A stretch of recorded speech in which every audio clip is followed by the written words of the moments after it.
have a 10-year-old with severe autism and a 12-year-old with Asperger's. She is 15 years old now, and she's PDD. My son's 7 years old. He's considered at the higher end of the spectrum. My son is 10 years old, and I believe he falls at this present day under very mild, moderate to mild autism. Well, we've seen the both of them seem to be sleeping better. They sleep the whole night through. They're less anxious, and they seem to have fewer sensory problems. One of the huge impact that the program has in Samantha, the treatment I mean, is language. Expressive language, that will be always Samantha's biggest challenge. It was like 3 weeks when we started the treatment, then the speech therapist came to us and started, wow, you know what, she's now started using 6 to 8 words per sentence. And it was huge because more than a year we keep pushing the goal, you know, trying to increase Samantha's expressive language. And it was a huge one. And the other one is social awareness increase. Sometimes when I'm tired, she doesn't really realize that I'm tired, and then we have like 4 weeks on the treatment, and then she saw me and said, "Oh, Mom, you look tired," and then don't worry, I can help you, I can do it. And I was like, wow, for me, you always need to prompt her. Whatever she have to do, we have to do a lot of prompting, but not anymore. Her drawings, her spatial awareness, and confidence. Her confidence level went up. She used to kind of give up when she wants to explain something to you. Now she doesn't seem to do that as much. Maybe when it's homework and it's hard, but not in conversation, which is good. Yeah. She's more calm. She actually is more teenagey. She has her own ideas, her own opinions. Either way, she has them. She's a little stubborn, but she's more confident to say, no, I don't like this, or how about this? How about I want that instead. So she's a little more confident when talking. In 3 months, he changed a lot. He's more responsive to people. I have a daughter at home, and he just didn't have any interest in playing with her. But recently, yeah, he started to say, come play with me, yeah, more. Verbal skills have definitely been, they filter out of his mouth better.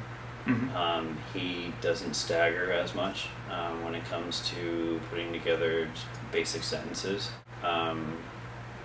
as in like answering questions and understanding the questions, and whatever we're asking him or we're prompting him about, he'll be more aware of what we're talking about. Mm-hmm. But everybody noticed. It was in the beginning. I thought it was just me, but the therapist and then everybody started telling us. It was like, okay, it's something's working. You know, something's working really well. Definitely, his grandmother, which is my mother, she has noticed a lot of changes in his behavior, maturity wise. Yeah, there's been other people that have said basically the same thing. And now she started eating vegetables, fruits and vegetables, you know, without complaining. You know, she's 10 years old, and then this is the first weeks that I really, you know, tell her just brush your teeth. Just brushing her teeth, it was like a nightmare. And but not anymore. Not anymore. She do it by herself. She dress herself. She comb her hair. So like a typical 10-year-old girl. For example, like when we went to Disneyland, she's never been on a roller coaster before. Let's go on this roller coaster. She was like, "Oh no, not me. I'll sit out with you," you know.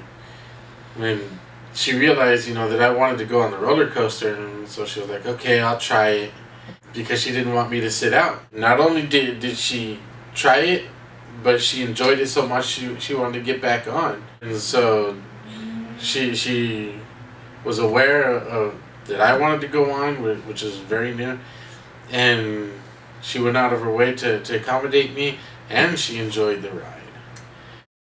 We did a lot of therapy, all kinds of therapy. Okay. Speech, occupational, yeah, any therapy. I should say this one that really gave me that clue that, oh, my child is making progress. So we really recommend this treatment. But especially because it's, like I told you, it's nothing invasive, it's nothing painful. You don't have to force the kids to do anything they didn't want to do. But the thing is, the treatment, you know, it really, they do something in our kids, you know. That's the cool part. I would recommend Microcurrent. It's different from other therapies. It's not taking any medication. It's not putting your kid through hours and hours of one room and one person.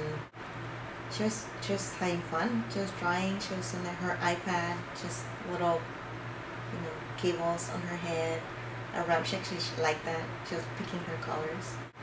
I have to say, since she's always had the same kind of therapy and it hasn't worked and it hasn't improved as much as Microcurrent, I think it's a good chance. I mean, a good risk to take. Yeah, I would recommend that. Just because I feel the theory behind the technology really convinced me that this is something good for our kids. I would, yes. Like I said, his cognitive skills have gotten better. His verbal skills have definitely increased. And his awareness of what's happening, his situational awareness has gotten a lot better. Uh-huh.